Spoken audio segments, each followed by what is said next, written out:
So I was going through some documents. All right, you have a little safe with precious documents, right? Passports, social No. security, kept under your mattress, right? But I'm just saying everyone has like a fireproof little safe or something, right? Maybe. Okay, so we're renewing our passport for our trip, and I was going through it, and I came across all kinds of important, birth certificates, things like that, and the very bottom, there is not one, not two, but 3 Blockbuster membership laminated cards in the bottom. I'm just not surprised at all. Really? I'm really not. I was like, how is this important? So if our place goes up in flames, don't worry. We got the Blockbuster cards. Yeah, it's still only because safe. it's his house that I'm not surprised. Well, I thought that was humorous / odd. But I think it's humorous that you think you need passports to travel borders these days. You don't. Well, we can discuss that and more with our neighbors on this week's episode.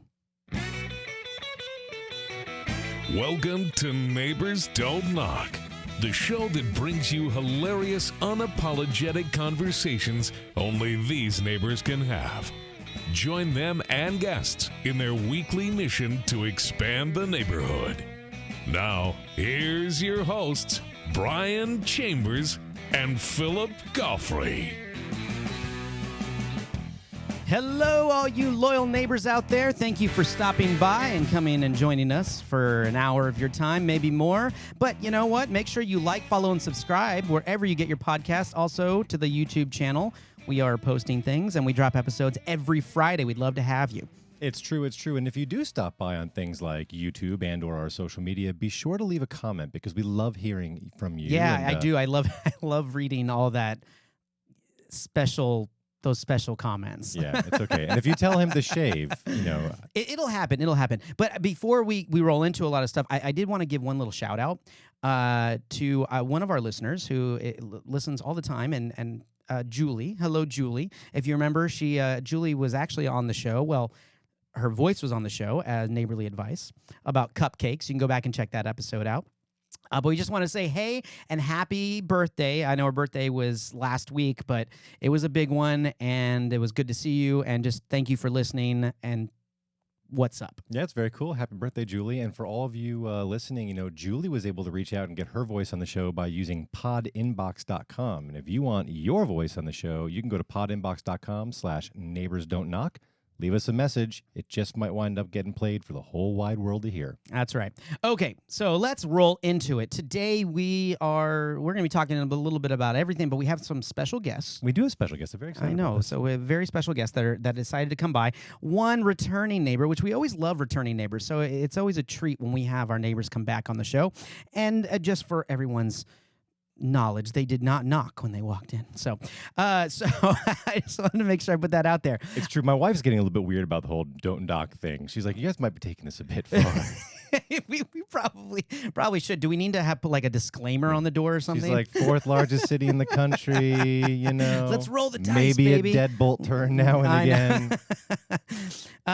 But what's special about these neighbors that have come by is that they have been together for a very long time. So they are a couple, but they have their own talents that they bring to the table, and they've been working together for many, many years. One of them is a published writer.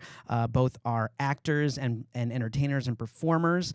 They met back in school at the University of St. Thomas in the theater program.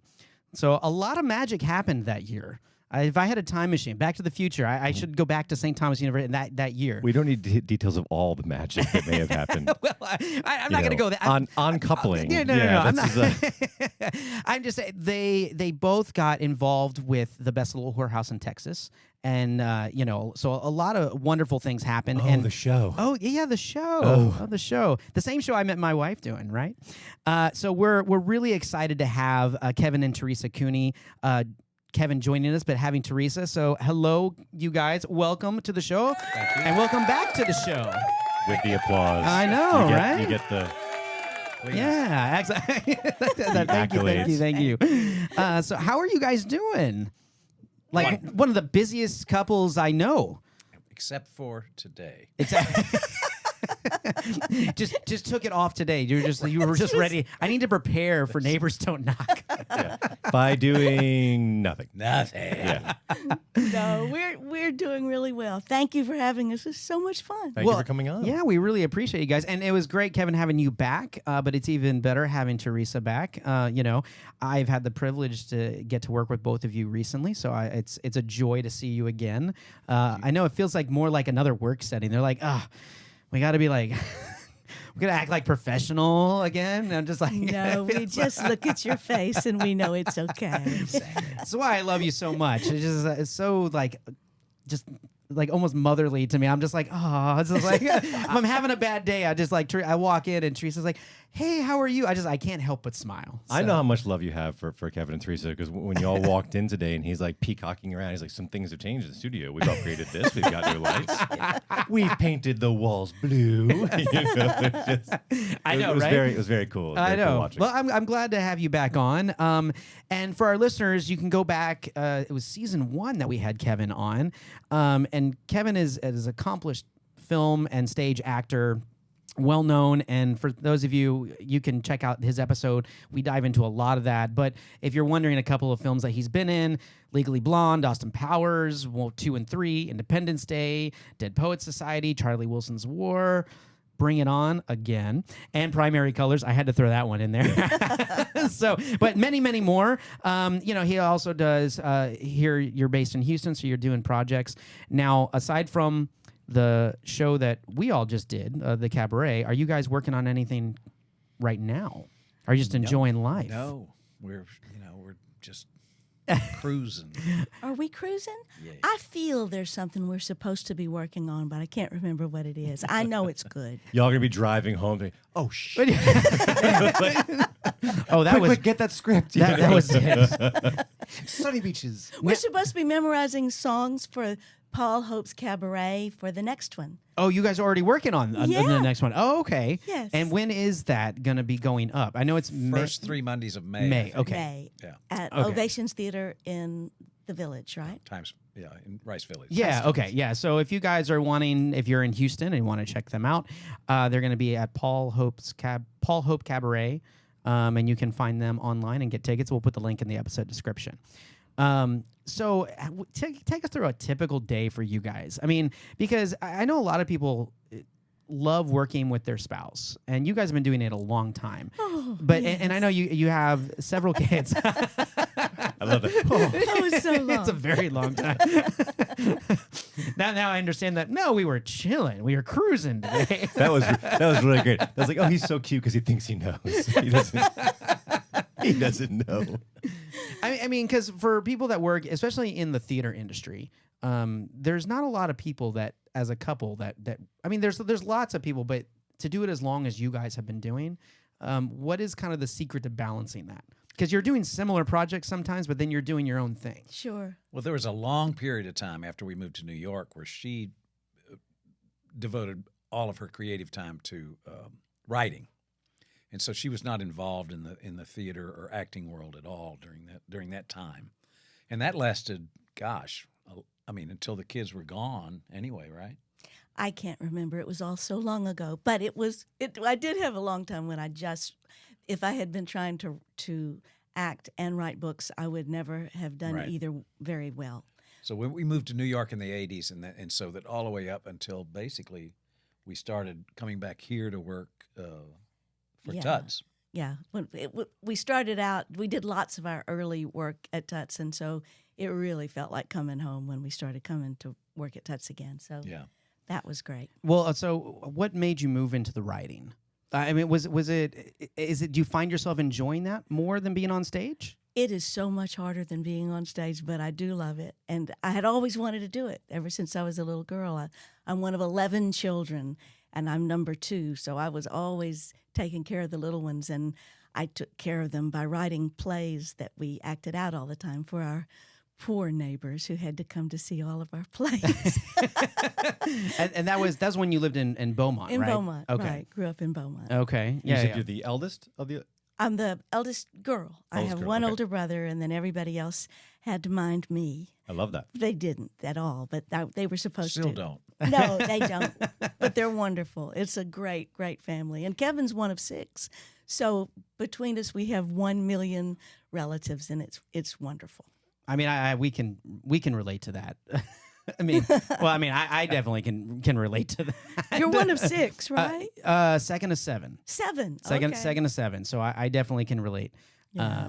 And not as many girls in we had only the 2 girls in the family, and they were much younger. So it was mostly boys driven type of, so and good thing for my parents though, they didn't have to shop for like the first couple years. It was just we got all the hand-me-downs, right? All the Just clothes, kept yeah, handing me exactly. down. It's Yeah, just like, it was oh, this great. fits you now. Here you go. Yeah. It's See, great. this is the problem with having me as a friend, because you say second of 7, and I immediately think 7 of 9 from Star Trek.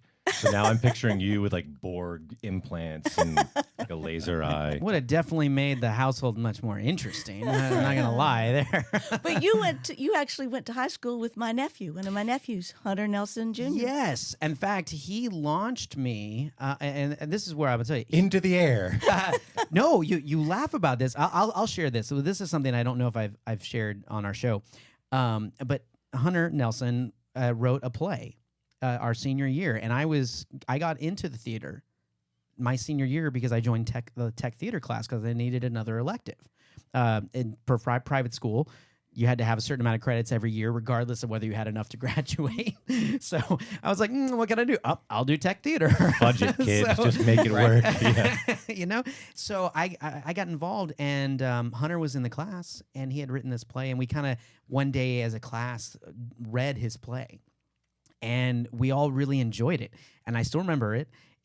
I think I have the script somewhere in a box in my storage unit somewhere, but it was called The Search for the Christmas Miracle. I saw it. Did you see it? I was there. You saw me. I saw you. literally slide across the stage. I played a bum that was selling Christmas miracles. I had a sign that I was selling Christmas miracles for $1, and then on the other side of the sign, fake IDs. I love it. So, That was That was you. me. That was me in high school. I probably look way different, and I had to do a penguin dive on stage. Like, it's exactly what it sounds like. It's exactly. I don't even, however you want to picture that. It's just whatever. Now you we know get. why Brian doesn't have children. And the rest is history. Yep, there you go. But It that was a did. year of the twisty bumps. It was a really good play. I really, loved it. it really was. Yes. I wish someone had a recording of that, to be honest. But that's actually what launched me into really doing more theater. I was always a performer and a singer and things like that, and I had done things, but that was what actually launched me into wanting to do more. So when I got into college, I didn't do a specific, BFA or anything like that in acting, but I did do courses, and I got into performing and things. But I wouldn't have done it if it wasn't for Hunter's play and doing that senior year. So it was really, really cool. So Hunter, if you're listening, what's going on, man? We need to connect. He has a podcast of his own, and he's doing really well too. Oh, He- very Well, good. you know New what? York City. Hunter, you need to come on. You need to come on the show. We'll get you on the show. I like it. Little cross promotion. That would be and great. Y'all, are you as convinced as I am that if he's really looking for any missing script, it's got to be under the Blockbuster cards at the bottom of that stage? Yes. Because I bet that's the place to I mean, look. oh, there it is. well, you know what's amazing is all 3 cards are my wife's. Oh. They're all Wow. all three of them. Interesting. Yeah, she like old license and all that. I get and things, old IDs and Yeah, heads creditors, up. but Hoarding starts early enough. Yes. So it made me laugh, and every time I go in, I chuckle because I'm just like, how important is this really? I think the last Blockbuster officially closed. If I'm not, Yeah, if I'm not I can't mistaken, believe it was Didn't up they in just make a movie about that or or something. something. They Yeah. made something there, Yeah. or a Netflix show or something about the final Blockbuster Yeah. that was still there. That's so I mean, great. I loved that was an event actually. I don't know if you guys loved going to rent movies at Oh, that yeah. point. Yes, that Yeah, was it was a big it deal. was a very big deal, and we loved it. And I miss Blockbuster. Yeah, I used to have a barber in New York who would say, "Have you been in any movies lately?" And I said, "Well, there's one playing in the theater right now." Not the theater, on tape. I only watch movies on tape. I like this guy. Yeah. You know, sounds like my kind of guy. Yeah, it's true. The Blockbuster was an event. Like you stand in the aisle forever. You're flipping the covers over, reading everything. It was really and- fun. And Well, now and we you had to just get there see- early to get the most coveted movies because they right. only had a couple copies, right? Yeah. So you were like checking the ones that were being put out that haven't been put back yet. You know, I remember There was that. an art to it. Yeah. You get home and you're cursing. Be kind, rewind. What's wrong with you? I think great. they charging me. I think we lost a movie or something, and you know they sent like some. Are you still paying for it? Yeah, You probably. I'm sure there's Every month. I'm sure there's something because I remember it was like $180 bill or something, you know, or you know something like return our movie. I'm like I don't know where it is. Yeah. There's like I think five. it was Tommy Boy actually. I think It's like 5 Blockbuster employees left worldwide. You know, what do you guys do? We charge Brian Chambers. Yeah, right. Yeah, that's right. He's covering our Pays he's our covering- Social Security. That's right. Every month. It's great. When he doesn't chip in, there goes our dental. Otherwise, the IRS will flag it as a hobby. You know. Well, I'm so excited to have you guys here. Now, let's dive in a little bit to since we started to touch on your writing and things like that. And I noticed that you have quite a stack of books. Just 8, Just- but just- that took me a long time to write. What was your first book? My very first book, let's see, it's right here. The 25-Cent Miracle. Does that Oh, show you up gotta hold it, somewhere? There it is. And There that's it our is, right there on camera. This is a later edition, and that's our granddaughter on the cover. Oh, This is Stella Carol Cooney. There she is. all right. Now, And she's almost 18 now, but she was younger then. well, she's now immortalized on the cover of your Yeah. book, so Yes, she she is. so there you go. I bet she loves it too. In a picture taken by my sister, Annie Kansas. I wrote that one. Let's see, I'll give you some dates so you'll understand how old we really are. I know we look so young, but we met in 1967. We got married in 1968, and her daddy was born. That was quick. You just knew. We were Oh, yeah. just That's great though. we just Yeah. didn't know any better, and That's more like it. There you go. but it worked. Somehow it all worked out. Her father was born in So 1969, and then she was born later than that. But anyway, we really have had a lot of fun. And at the beginning, because we'd met in theater. Charles Crone directing us in Little Mary Sunshine at the University of St. Thomas. Kevin was Corporal Billy Jester, the funny guy, and I was Little Mary. And he really has been stealing scenes from me ever since. Now, the tone just changed just a little bit when you said that, when that comment was made. He's the funny guy. It was like all sweet, and then all of a sudden he's been stealing scenes from me ever since. It was just like, well, there's a little truth to that. Yeah. He's just so funny. And Upstaged again. It must be Tuesday. You know?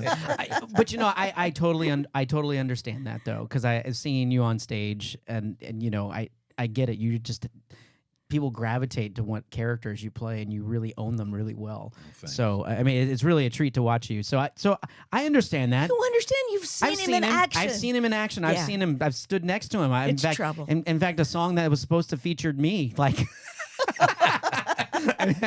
You know, everyone in fact, someone actually told me after one of the shows, like, oh yeah, we loved it when Kevin hit you on the head. I was like, what about all the other stuff we did?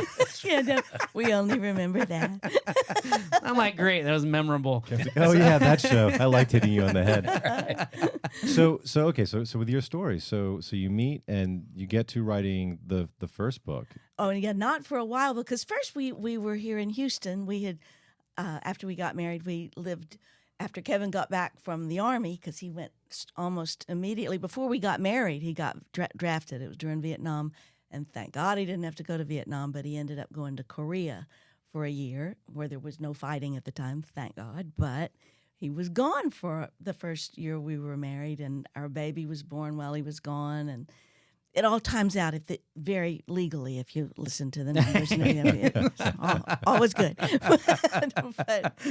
but Michael was born while he was gone. Then when he got back, we had actually lived together during that time 3 months as a married couple, and then he was gone for a year. So when he came home, we had barely lived together, and we had a 7-month-old baby. So it was all, it was a lot to take in all at once. But we came back to Houston, and he got a regular job. You tell about that, Kevin. I went to work for a company called Brown and Root, which I think is now called Kellogg Brown and Root or something like that. It's construction, engineering and construction. And it was, boring. Hated it. Oh. But I made enough money to pay the bills. And I was doing on the side dinner theater, which was big back then. And that's kind of how we existed until The Best Little Whorehouse. And we did lots of shows And together. she got into it, and then that's when we went on the road. Yeah, but first we did the dinner theater shows together, or one at a time, and we started doing Touch sometimes together, sometimes one at a time, and it was just fun. It was so much fun. I taught at Touch too. That was my day job, teaching. It was called Creative Dramatics because I'd seen that written down somewhere, and it sounded so good. I didn't know what it meant, but we did plays for little kids, lots of musicals, and we sang and danced and had a good time, and no discipline whatsoever. I was told at one time that my classes had no discipline whatsoever, and I cried, but they did not. It was true. When you went back to the reality, oh wait, they really I would have don't. taken it as a compliment personally. I I'd guess be I like, damn should've. right they don't. But we had a lot of fun. Well, We had there a you lot of go. fun. But it was really when we moved to New York after the whorehouse adventure, and we went there. Then she made the decision because we were living up in the country north of New York City in Westchester County, Katona, New York. and that's when she decided, okay, I'm not going to get into the sausage grinder of commuting to New York City and trying to get into ensemble work on Broadway and all of that. I'm going to stay here with the young kids and write, and that's when you really started. That's when I really started. That's when I you had found already, your editor yeah. and your publisher. Yeah, I had written plays at Tuts for the children I taught, and I loved to write. Always loved to write. But when we were on the road, with the Best Little Whorehouse in Texas, we were on the road for 3 years, and we took our children with us, which was great fun. And they were, 10 and almost 8 and almost 3, and they were with us on the road for 3 years. And that was before there was the internet or any of that. Kevin would call the what do you call those things in a town that they give I would you call advice? the Chamber of Commerce. The Chamber of Commerce. Say, Yes. I'm looking for a rental for 2 weeks or 6 weeks or however long we were going to sit down. And babysitters. There was, and it's, it almost always worked. It worked out, and we still remember it. Our boys too. I don't think they're lying. I think they mean it. It was just one of the most fun times of our entire lives. It was just wonderful. We had so much fun. cool. We went all over the country. Our youngest, Errol, who is now a wonderful guitar player. He played with Stevie Wonder for 8 years. He's getting ready to go out again with Janet He Jackson. was just on the Oscars show. just I was about to played say, out I in the saw you post Oscars. a shot of him playing in the in the band orchestra, Yeah, yeah. in the orchestra. His big brothers, Brian and Michael, taught him to play the guitar, and sometimes they look at each other and say, why did we do that? They have real jobs, and he's having this amazing time playing for Stevie Wonder and Janet Jackson and people like that. But anyway, he was just a baby, really. He was 3. He turned 3 on the road, and there was a reason I was telling you all of that. Oh, because to get into the to New York. Once we got when we moved up to New York, we needed to kind of have a regular life again. They went back to regular school, and it was going to be the first time all 3 of them would be in school all day. So I figured I could use that time to do my writing. And apparently it panned out very well for you. It was a miracle because that's that first book, 25-Cent Miracle. you found that editor, your right editor, Dick Oh, Jackson. the and that was wonderful editor, Richard Jackson. bullseye.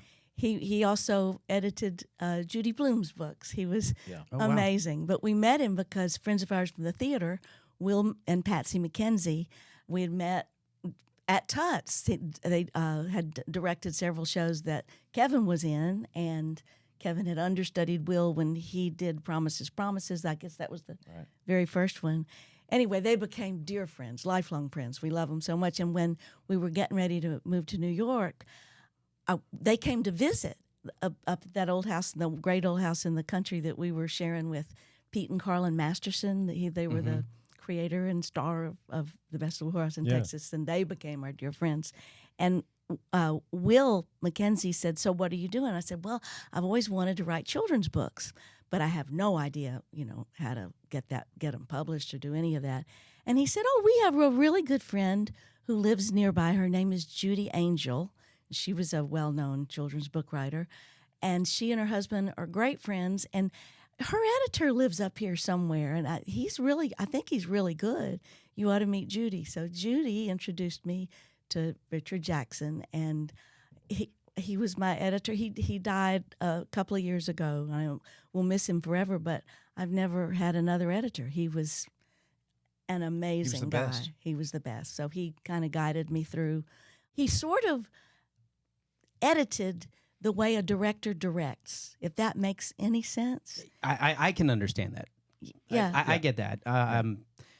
He would not impose, say you've got to do it this way, but he would let you think of it. He would let Yes. you think of it, but he would lead you there somehow in a way that maybe you would think you would maybe thought just of it. asking you, why do you think that? Yes. Yep. Literally just making you peel another layer It's off. exactly right. Okay. He asked the right questions and was so supportive. And anyway, I'm really lucky to have met him. I will be grateful forever for that. So I wrote all of the first books. Oh, I just said a movie. I did. I've written a bunch of screenplays too, but they've never actually been made into movies, but they almost have. Well, we're going to get into that. We're going to get into that. Neighbors Don't Knock is produced by C&G Communications. C&G specializes in small batch voiceover and video production for commercial media, podcasting, radio, and more. Combining years of experience in podcasting, acting, and sales, C&G offers big media products at small business prices. That's right. To learn more, visit their Facebook page or email them directly at admin@cngcommunications.com. Okay, so you are, both of you, accomplished so much, and you got inspired by like Kevin's like, well, I don't know, accomplished. Accomplished? How do you spell that? We're just old. Really old. But So many syllables. Yes. but I will say, where did all the inspiration with the writing come from specifically? Like, because you have a lot of books here, and so it's got to come out somehow. I think I started, they always say, write what you know. And my wonderful editor, Dick Jackson, find your stories, The first couple of things I sent, he said there was one paragraph in one of the stories that made him know I could write. But he said he had already published many books on that same theme. It was about a family moving from Texas to New York, up in the country. It was just exactly what had happened. And he said, it's very sweet and, fun. But he said, we have lots of stories about families moving from one state to another. But he said, there was one paragraph in there about the mother, before she left Texas, going into the bedroom closet because the house that we ended up selling had to be repainted, and they had forgotten the bedroom closet, and the van was coming out and moving on its way. Kevin was saying, we got to leave today, hurry up. And I was in that closet painting and crying because I was moving. And I still think it's so crazy. I was very sad about moving, leaving my family, even though we'd been on the road, but this seemed like more of a real move. And there was a dog that thought she was our dog that used to come over for a poached egg every morning. And that was why I was crying, because Wow, very specific taste buds. Yes, the problem is that because she's cooked 3 poached eggs, she ate only one, so the dog got 2.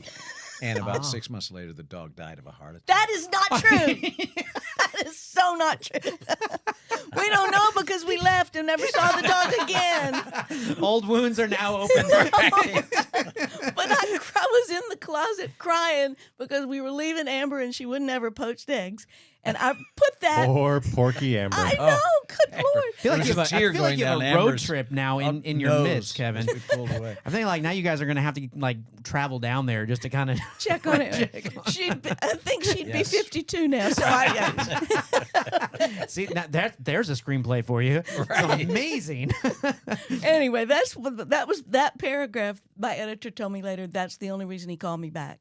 That paragraph made him know I could write. Now, how would you know that? I don't know, but Interesting. that's what he said. That's kind of those people I guess you trust a little bit to see something that you don't. Maybe it's why you It hope. happens in auditions. You can do something, and there might be some little thing that happens that attracts the director. Who knows? Yeah. So I yeah. tried a whole bunch of things. I thought it would be fun to write a story about a family of 11 children because, we're so interesting to ourselves.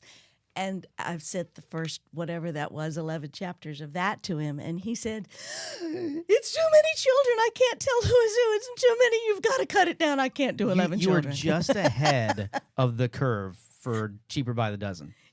Well, You or know what way I mean? behind. Yeah, That, or that way behind the curve. Or I guess that or, had or way already behind. been, yeah. Or just I guess behind the curve. Yeah. So it's like Yeah. it's like you had that one. Well, was 11's not too much? I guess. Right. Oh, they already have 12, so we can't do 11. What's that movie that Ben Stiller was in where he picks up the hitchhiker and he's like, oh, that video 8-minute abs. And he's like, I was like, yeah. He's like, well, I'm gonna create something better. 7-minute abs. It's like, yeah, that's where I was. I was one shy of a dozen, and it didn't work. So I decided I was going to have this part in the book anyway. My mother, of 11 children, used to do charity work and all kinds of extra things besides just take care of us. And there was one little boy that she would pick up at the children's home once a week or something, and he would come to our house and play, or we'd go on picnics together. And I kept thinking about, my mom, who had so much that she had to do anyway, that she changed that little boy's life. And later on, his family was able to take him in again, and we never knew what happened. He moved away. But I know that those fun times we had together mattered, and I started thinking about if a little girl, I wanted to at least kind of base it on how I felt as a little girl, had a need for a surrogate mom, and I could, use a lot of what I knew from just growing up with my mother. So it went from 11 children to 1.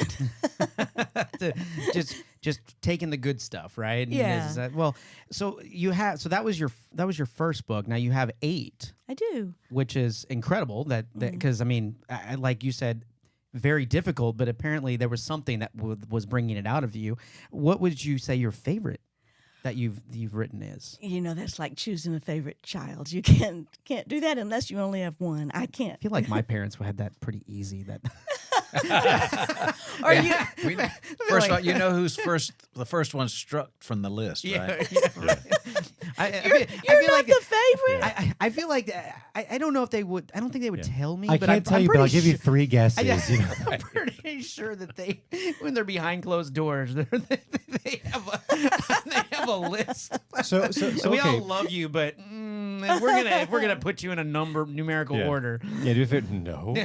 Some children are harder than others, but we love them all. Yeah, there you go. We love them all. So you don't have a favorite of the 8 books you've had published, but I'm curious. You told the story about like him coming back, like, oh no, maybe we can whittle this down.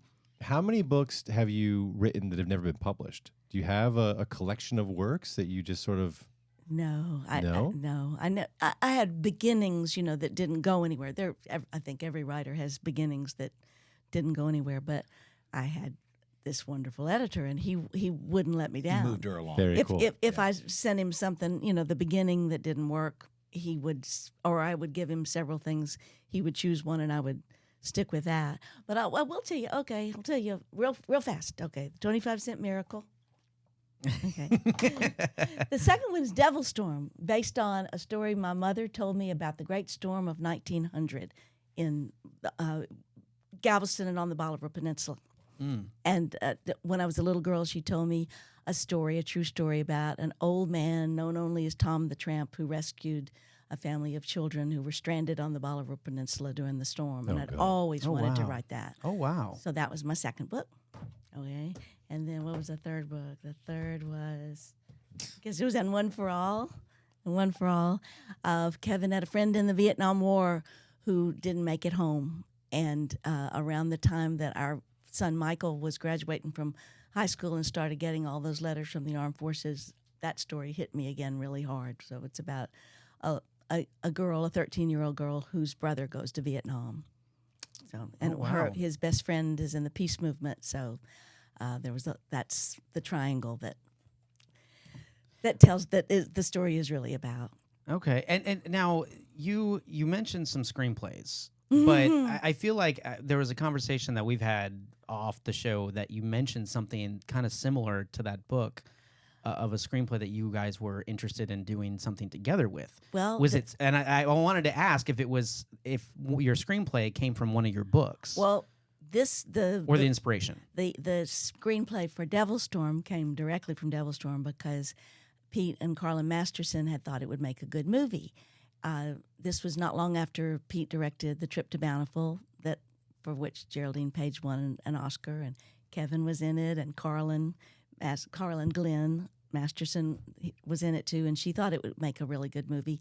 And the producer, I've forgotten his name, Kevin. George Yonoff. George Yonoff. He said he had produced The Trip to Bountiful, had been part of that, and he said that he would like to make it a movie. And I worked on the screenplay, and he said yes. And then he died, which was very unfortunate, but that our hopes sort of died with him. How could he do that to us? I don't know. We're still holding a grudge. Did you cook him eggs? That's right. Was the only eggs, two I poached. shouldn't All have those poached eggs. Poached eggs. Anyway, so that went away, but it came back again when we were in The Hope, when we were in California, and another producer read it and said, "This is the best screenplay I've ever read." I didn't know they say that to lots of people. And I said, "Oh, thank you so much." And he said, "This is Devil Storm." And he said, "Now, don't say this right away," but this was in the days before CGI was a big thing. He said, "The most expensive special effect you can have is water." And he said, "So the great storm of 1900 is going to be so expensive, and we don't have a really big budget for that." So he said, "How would you feel if we changed the storm to a fire, and the family's house burns down instead of washes away, and we'll call it Devil Fire instead of Devil Storm?" They said, "Now I know that's a big change. Don't say anything right now, but give it some thought." And I said, "Don't really have to give that a lot of thought. It's like, That's let me not change gonna completely work." the complete premise of the. Of the You know what didn't story. happen? A fire. I know. Oh, wow. But it's easier to burn something than It's it is so to make much it rain. A few years later, they asked me to write a screenplay. I've written several, and some have gotten close. But we always call it the horsey movie, but it was a movie about a horse that almost got made. And they asked me to rewrite a screenplay, which I did. And they gave me the phone and said, "You've got to tell the producer that you can't rewrite this screenplay for less than $10,000, which seemed like a lot to me, and I was very excited. And I said, "You tell him." And she said, "No, you tell him. This is Carlin Glenn Masterson. Emmy, Tony winner. I do what she says. You tell him." So I got on the phone. I thought I did a good job. I got off the phone. I said, "Did I do all right?" And she had her head in her hands, and she said, "I think he probably understood." I said, "What do you mean?" She said, you told him you couldn't do it for less than $10 million. Good for you. Yeah. Right? I didn't. Shoot high, you know? So that thump sound we heard was him Fainting. fainting. Yeah, I didn't get the 10 million. But We'll change it to fire for 10 million. It's like that comedy of errors, you know. He hangs up the phone. His wife, "Hey, how'd that go?" He's, "I would have done it for 10 grand, but she wanted 10 million. I don't know." she must be really good. Yeah. Gosh, I guess. That didn't work out. But you have- then I wrote a book Oh, but about then- a little girl who wants to be a screenwriter. And everything I learned in screenwriting went into the book, Ruby Electric. Ooh. And William Goldman, our wonderful friend, who, the wonderful screenwriter, William Goldman, who wrote The Princess Bride and All the President's Butch Men, Cassidy. Butch Cassidy and the Sundance Fantastic. Kid. He was a good friend He of wanted to Pete write and it. Carlin, so He he wanted to he adapt loved it. that. He wanted to adapt it. Oh, wow. And he took it to the people at Castle Rock. Castle Rock, and they said, "Well, we're doing another boy movie, a young kid movie. We can't do two in the same year." But he wanted to, so that's pretty close. That is close. Wasn't Home Alone, was it?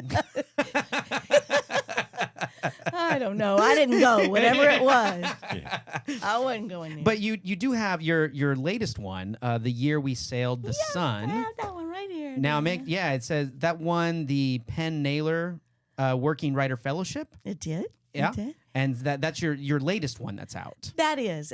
It's been out now for. I think it came out in 2015, but then there's been the pandemic and everything, So yeah, you many get reasons. you get 2 years to shave off of that. It's like Right. everyone's 2 years younger. This is Thank you. This is a true story about Kevin's mother. She was a little girl who was an orphan in St. Louis. It's based on that. She didn't tell us all the stories, so I made up a lot. But she was an amazing person and an amazing little girl, and it was a privilege to write about her life. I love that. Her early life. Well, So- well, real quick, if you guys are interested in Theresa's books at all, you can go to www.theresanelson.net.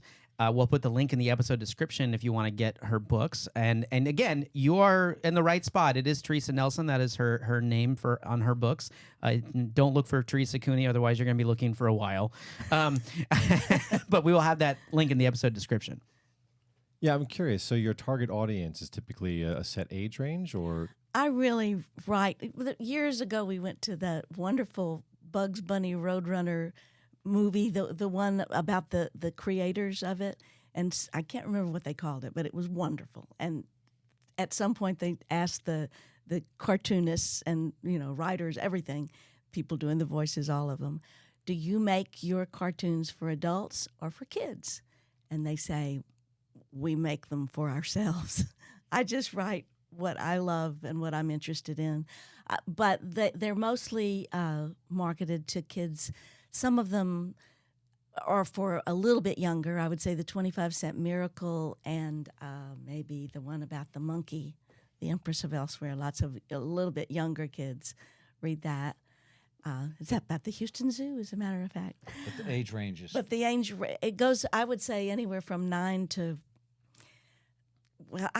adult, really. It's really It sounds like there's a little bit of something for everyone. Oh, it's no question, yeah. Perfect. So when I go to your website and buy your books, I'm just thinking my daughter's 10 years old, so she can start, and then definitely. we can Yes. follow you Okay. up throughout She's the a age range. great age Perfect for my age, books. yeah. That would be wonderful. Excellent. That would be Well, great. Now, has there been, are there talks to you guys to collaborate on a screenplay, or would you no? I was like, you wouldn't cast Kevin and what? She quite often lets me read stuff, and I give her feedback. And I write characters for Kevin. In fact, if we ever do the which we really are wanting to do, which is the one we wanted to do? Oh, the one about my daddy's story in the war. My daddy was a Marine in World War II, and I want to write a play this time. I want to write a play, and I want Kevin to play the old Marine looking back on the time. Oh, wow. But there's also a little boy, because my daddy was the first place he went was one of the islands of Samoa. And I didn't know that there's British and American Samoa. Mm-hmm. He was on American Samoa. I thought he was on British Samoa, where Robert Louis Stevenson is buried. But that's not true. But Daddy was a great lover of Treasure Island, and now I'm calling it the other island. And this little boy who followed him around when he was on the island of Samoa before he really went off to the real fighting idolized my dad. And I want to make the play about him and the little boy and loving Treasure Island and trying to get to the other island to go to that beautiful place where he's buried. Oh, very cool. Very cool. I don't know. But Kevin would be the old man. Not that he's old. Yeah. He's not. Yes. But he would be the old man looking back. You better hurry up. I was like, she gets you at a discount, right? Like it's like every time you bring your spouse on. There's only so many days at 2 eggs a day. I know, right? I know. Well, I mean, I love that you guys have.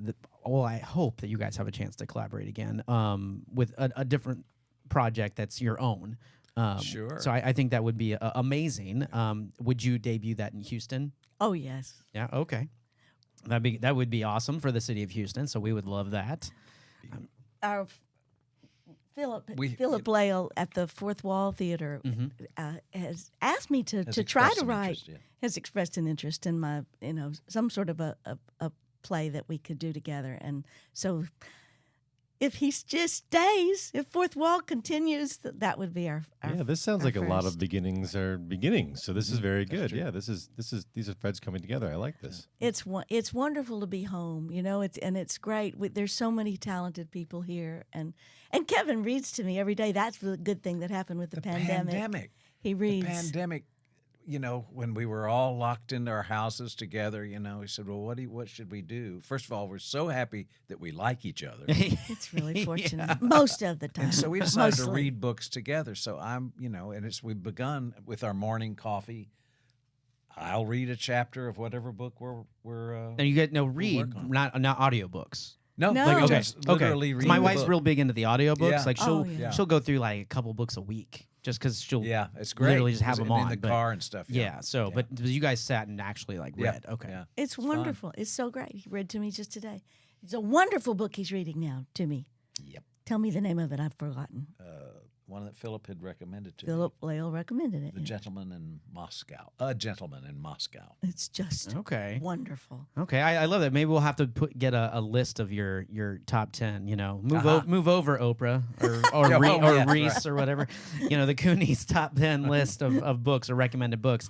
Now, with all this going on, and you mentioned that you guys are kind of enjoying time with family and things like that. So you're not working or you're not doing anything else, No. no films or anything in the future right now. Nope. Okay, If something came along, he would not say no. for the right. So so there's still the possibility. It just has to be the right project. Oh yeah, I still Okay. have my agents in New York and L.A. and if they want to, But you don't have your eye on something No. specific. Okay.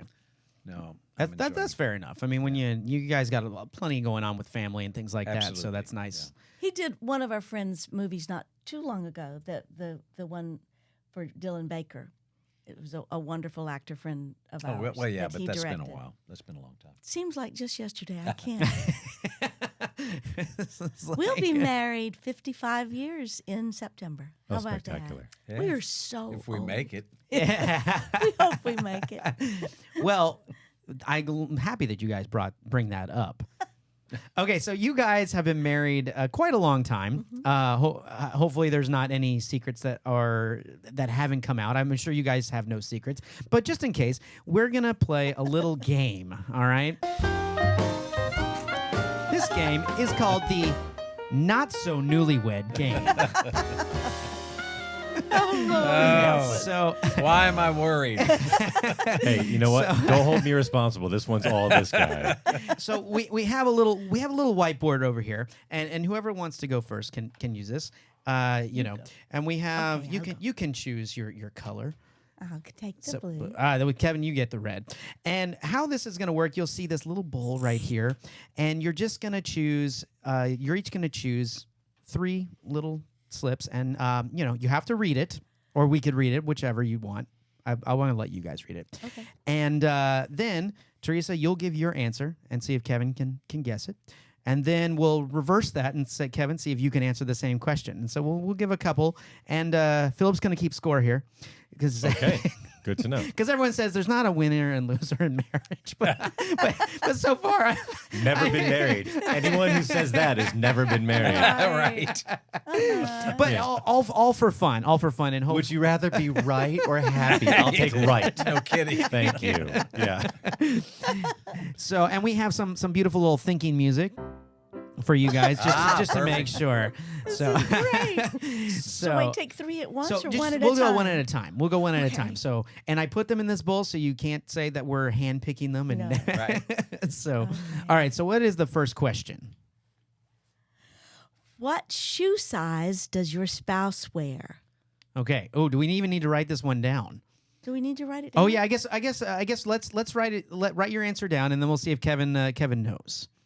So we'll give you your cue music. So So, So she's writing down her answer, and her- you have to try to answer that. I have to try to match. Yeah. See how? But it's her shoe size. Yeah. Oh, Okay. Yeah. Oh, see so- how well you know each other. So you're going to write it down. I'm going to write it down. Okay. And he can't look. And you can't look. He's not looking. We'll show the camera. Okay. So write it big so we can. Oh, write it- oh, yeah. write it- Yeah. write Oh yeah. big? Write big. Okay. All right. There we go. All right. So Kevin, what is Teresa's shoe size? 6.5. It used Oh. to be. It did used to be. He's almost right. I like Lately, I've moved to 7. I like how you've moved up. How has that happened? Because as you get older, As you get older, your feet grow. they just they sort of they spread out. It's so much more comfortable. But six and When a she half- was 6 and a half. 40, Okay, she so wore a close. 4.5. If it's 6.5 in a certain kind of shoe, that's perfect. Okay, all right. So we'll give you half credit. We'll give you. I'll take it. I like that. See, that is the key to a happy, almost 55 years of marriage, right there. All right, He's you can leave that on the almost table, right. Teresa. Okay. All right, go ahead and slide the board over to Kevin. Kevin, you get to choose something, and we'll see. right. And here's a little eraser if you need to erase Oh, we the erased. answer. So All we right, go at- so go ahead and Oh, choose, it's a good eraser. Okay.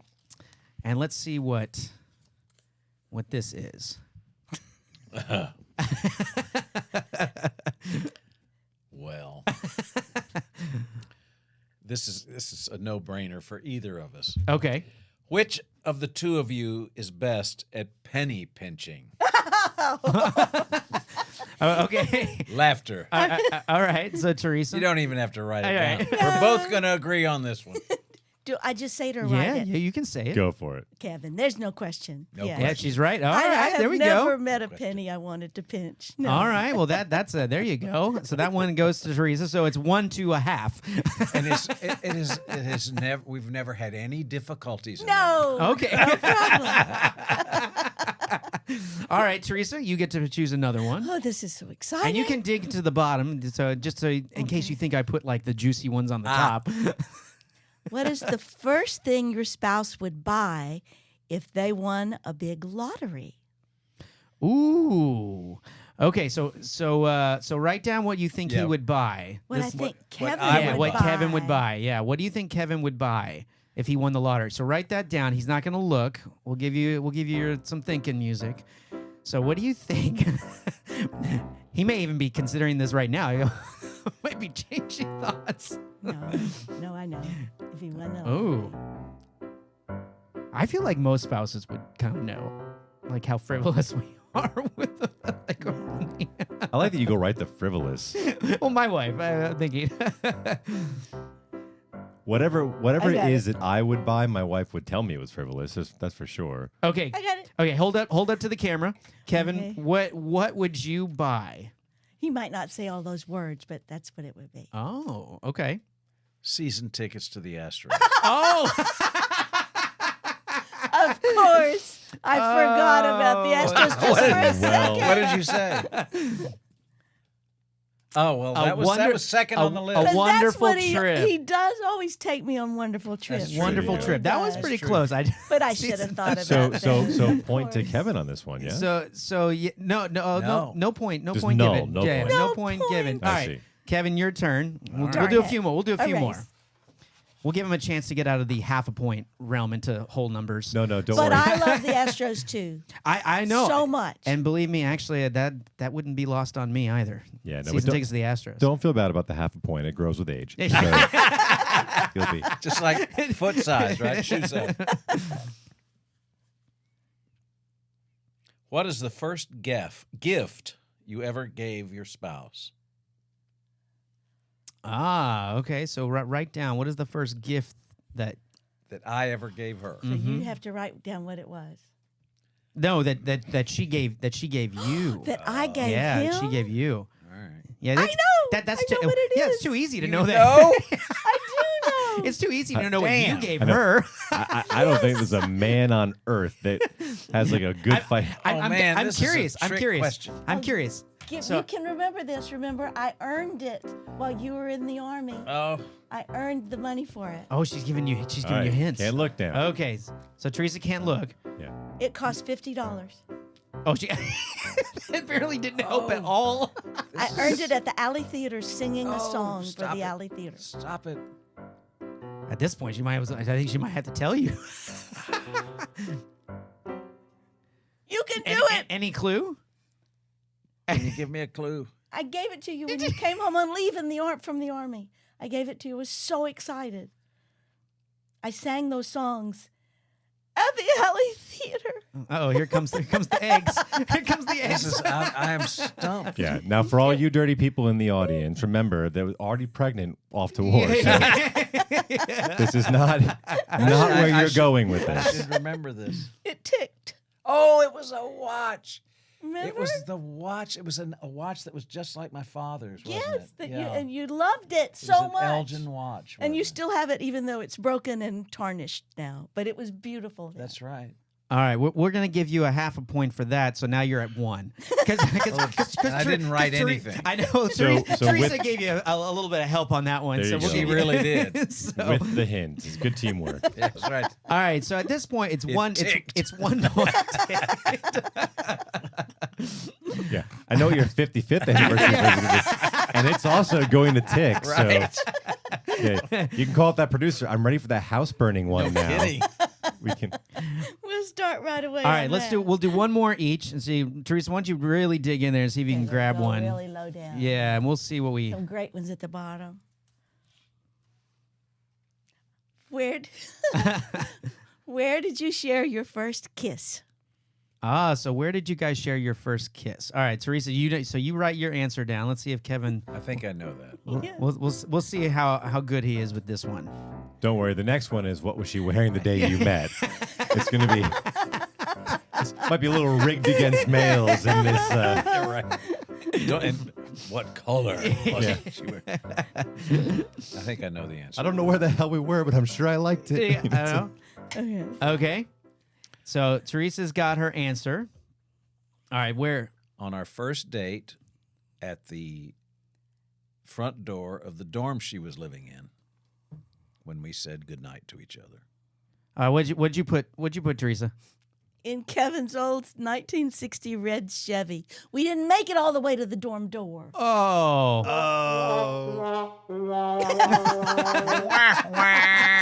And it was a red dress with. And I thought it was when I kissed you goodnight, you did kiss me goodnight in the but that first was in not the first car. time. Well, you might be right. But it was our first date, but I had never kissed anybody on the first date in my whole life till I kissed Kevin on the first date. Oh, all right, okay. Given that, I'm going to go ahead and think that answer is probably the right one. I'm just. All right, one more. We'll do the last one for you, Kevin. Last one. Okay. Oh, Do I that's write? We're still at a tie game, though. That's Yeah, the I know. point. I know. When we don't know much at all I know. about each other. It's so We sad. might be here on it might be like part 2 on the podcast. 55 years and we know nothing. 6 seasons of Neighbors Don't Knock. I can say Brian's scoring system seemed to be a little arbitrary, but Well, when you make up the game yourself. it's good to be the king. Okay. We appreciate any help you can give us. Thank you. All right, go ahead. What is your question? Which family member of yours does your spouse find most annoying? Oh, so write it down, Kevin. So who do you find most annoying, or who does he In think? his- In his family, who does he think he finds? Who does he think? Who does he think finds annoying in your family? No. I'm so Now confused. you're confusing me. Oh, read the question again. Did I No, we can't do The this. most annoying point in this room. We could get in so much trouble, and no Oh, one. no, okay. No one in. Okay, No one. I'm going gonna to dig in for family. another one. This No. question has been struck from the record. No one in our families annoys either Editing. of us. We love No. all of our family members Yeah. so much. We're thinking of you, Steve. What would your spouse say is the hardest thing about being married to you? Oh, so what would Teresa say? Okay, so he has So to he write has to down write that what down, Teresa what would, Teresa would say say is the hardest The thing. hardest About thing. being married to me. Yep. Do Yeah. I write it down? You have No, to, he yes, writes yep. it down. You have to see if you match. So I'm we're go- gonna give him a second to write it down. I'm going to go with memory issues. Oh, I lose The there. hardest thing about being married to you. What would she say? I will say this one he came out writing a lot faster than the gift one. So What I think was annoying about Kevin, about being married to Kevin. what would he say? What was the hardest thing about being married? What would Kevin hardest say? What The hardest would he thing. would think Yeah, would be what the would he- hardest thing Yes. about being married to moi? Yes. No, to him. Oh. No, wait a minute. Well, the hardest thing that she has with me, right? Yes. Yes. Yes. Something that I do that you find is Oh. hard. that you find rather Oh. difficult to Yeah. It might be the most annoying thing, Could there be anything? if anything. that you- If you If can, any- you know, how much time does she have? Because she may have to think long and hard about this. I have to Might choose be- just might be one. annoying. Something- Yes, it's not that you can't think of anything. It's like, which one? She's like, can I put my answers in a white bowl and pick one? Let's see.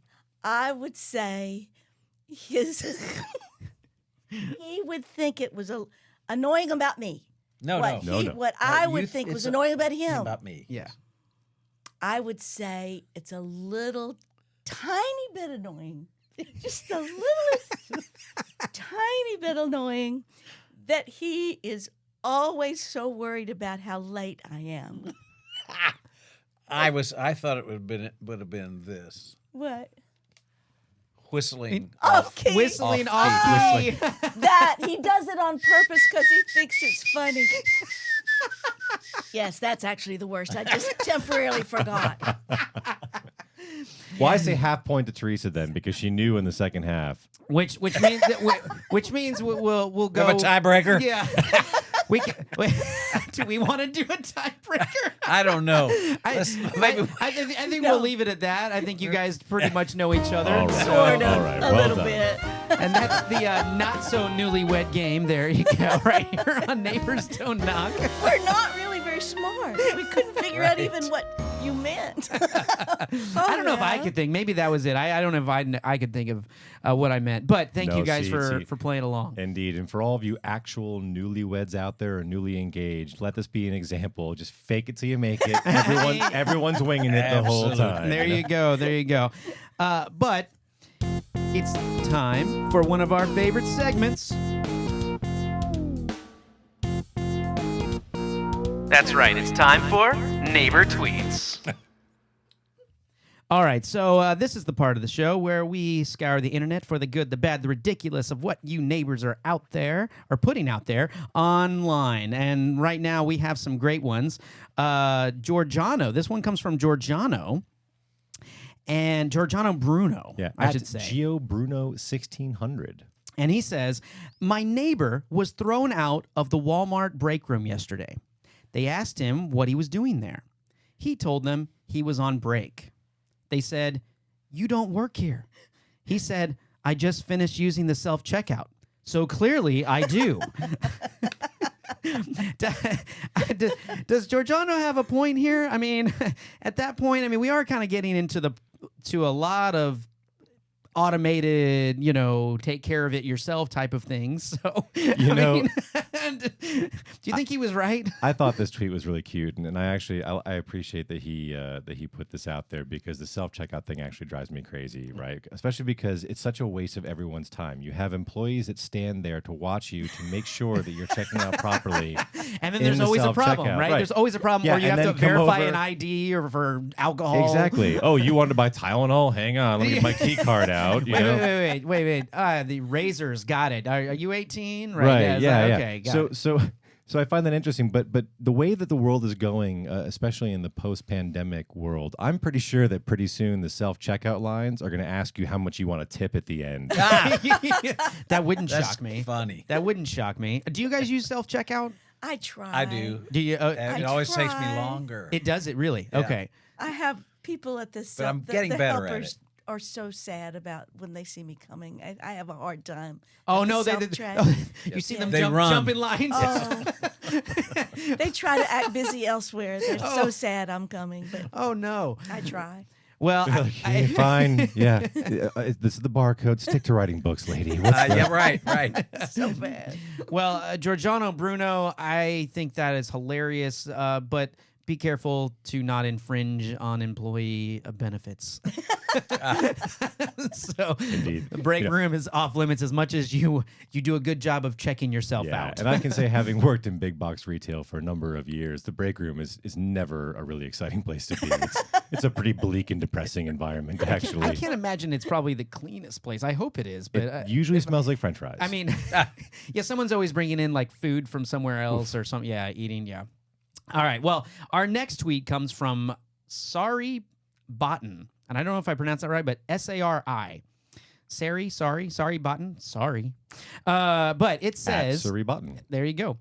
Clearly, it was a mistake to give my neighbor my memoir because now every day she texts me and memes with advice on how to get my together.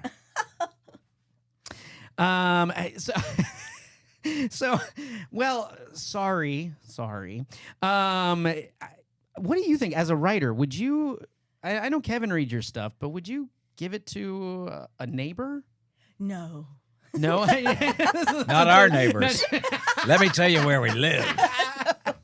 I highly recommend you don't do that. No. I mean, it's a very brave thing to do. They're like, hey, read this. But I guess if you didn't have anybody that could read it, or I don't know. I would be self-conscious because you're putting yourself out there quite a bit with something like that. It's a little.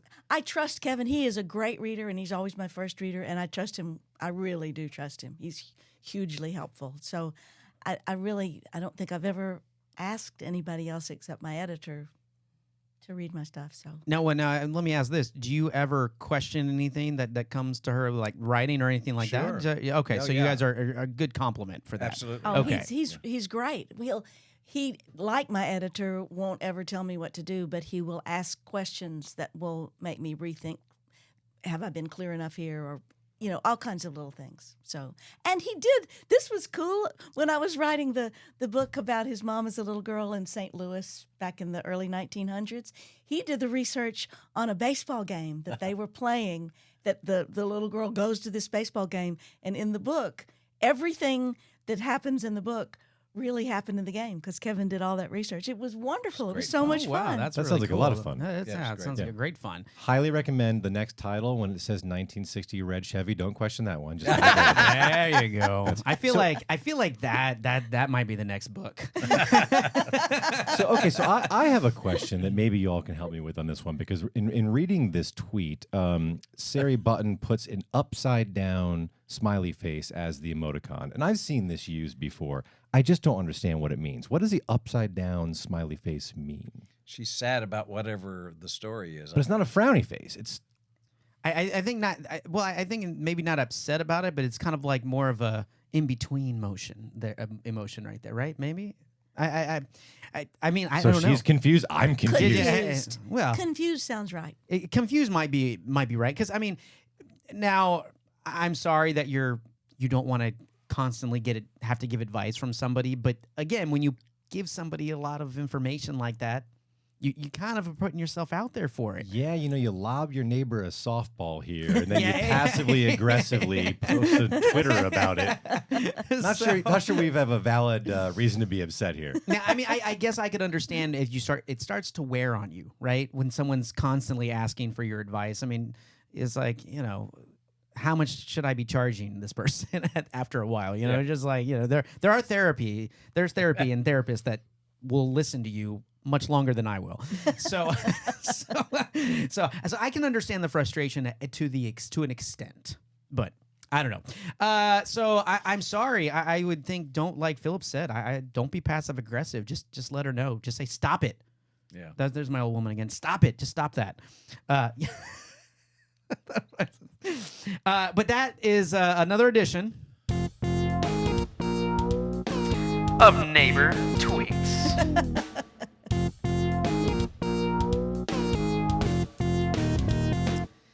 So we want to thank you guys for coming on the show. It's been a blast having you guys. be here. We It's such a pleasure. we can have you stay much longer. We'll have to you're always welcome to come back. But make sure you guys go to the link in the description or teresanelson.net to get her books, and whatever Kevin and them are doing. If they give us license to promote any of their stuff, we will make sure that you guys and our listeners and neighbors know what's going on here in the Houston area, or if they happen to travel and have other projects going on. So we'd love to keep up with you guys with what you're doing. Indeed. And if you're the money behind any kind of production efforts, they'll ask for $10 million, but they only need 10 grand. So No. Stick with the 10 million. What kind of discount is that? Yeah, stick with the 10 million. Inflation now. Right. Plus this is true. there could be small roles, This is true. budget rooms for for I'll carry the tray Yeah. of drinks. Yeah. I went and bought burgers for my family the other day. I'm pretty sure they threw some zeros on those as well. So. I'll sell peanuts in the crowd, whatever. But we always like to ask our guests if they have any neighborly advice that they'd like to offer our listeners and neighbors. Neighborly advice. Oh, you warned me about this earlier and I forgot to think about it. Neighborly advice. Marry somebody as cool as Kevin Cooney if you're a girl, and you will really have a great life. That's it. All right. Hard to beat that. That Hard is to beat that advice. I Wow, don't that's know how to follow that up. My advice is, once you reach age 60, never trust another fart. Oh, God. Good Lord. Oh, I have to admit, it's pretty close for the win. Lord. It's pretty good. Yep. That's pretty good. you really picked the rose out of the garden with Mr. tell Cooney you here. I what. thought. I had other chances, too. Oh. He was the best one. It's the best she could do. Oh, well. Well, we want to thank you guys for stopping by. It's just been a joy to have you as always, and we're always following what you guys are doing. So thank you for being part of the Thank you. show. Thank Yeah, you. thank you You very guys much. are wonderful. It was so I much appreciate fun. it. And y'all, if you want to learn any more, please reach out to us again. We like comments. We like our pod inbox /neighbors, podinbox.com/neighbors don't knock comments the most. So happy to answer any it questions. might end up on the show. You never know. Make sure you like, follow, and subscribe wherever you get your podcast. Subscribe on YouTube. Always check for more content. We got new episodes every Friday. We'll catch you next week. Peace. Out.